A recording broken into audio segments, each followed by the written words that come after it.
Chair recognizes Vice Chair Murray. Well, thank you very much. I appreciate the opportunity to have this hearing today. I want to thank both the chair and the ranking member. I know when it comes to trade and tariffs, this committee has strong bipartisan concerns, so I'm glad that we have the opportunity to hear directly from you today, Ambassador Greer.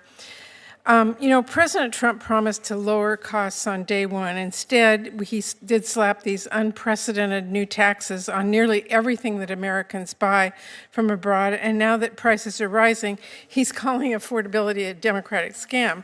Well, Ambassador, let me just ask you, yes or no, do tariffs raise prices for American consumers? I don't think they do. When you look at all the data, I think they have a very limited impact. Well, I disagree, and Secretary Bessent said on Fox News that exempting products from tariffs would, quote, bring the prices down very quickly. Wouldn't that mean then that tariffs increase prices? I think, again, the general answer is no. I think with some of those products he was referencing, bananas, coffee, things we don't necessarily make, there you're going to get more of a chance of a price impact from tariffs. Other stuff that we make or have a lot of producers, you don't have the flow through. But I think with those, you could see an impact. So. Well, I think my consumers, people in my state, are seeing price increases, and they know what's happening.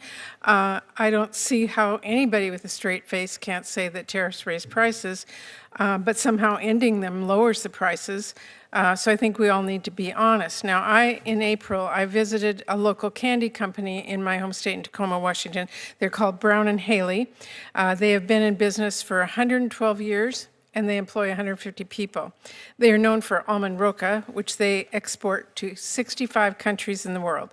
Brown and Haley told me that Trump's tariffs and trade wars have cost them half of their export business, half. They worked hard for years to become a net exporter to China. And then Trump's trade war came along and their China exports dropped to zero. Now, to keep their business alive in China, they have been forced to license their brand to other products made in China and literally helping Chinese manufacturers at the expense of the American ones. You're their trade representative. What have you done to ensure that American small businesses who rely on sales to China are able to sell their products and grow the economy here at home? So a couple things. First of all, we're opening market access all over the world in places like Southeast Asia and even in Europe, places where everyone thinks we've had market access for a long time, but we haven't. So we're opening billions and billions of dollars of markets. I'd be interested in talking to the company that makes almond roca. I think that's that is news to me that they had an issue in China. Well, they're one of many in my home state and actually in this country who are facing the same kind of thing. And in fact, we have farmers and growers who are trying to expand into other markets, as you well know, and they're being thrown one-time limited relief. But our small businesses and our farmers want to trade. They don't want aid. And they tell me that this is really creating chaos, including Brown and Haley, but other companies as well. And I'd love to have you take a look at that because it has had a serious impact to them. Now, I do understand tariffs can be strategic, but there seems to be no strategy to me when it comes to this trade war.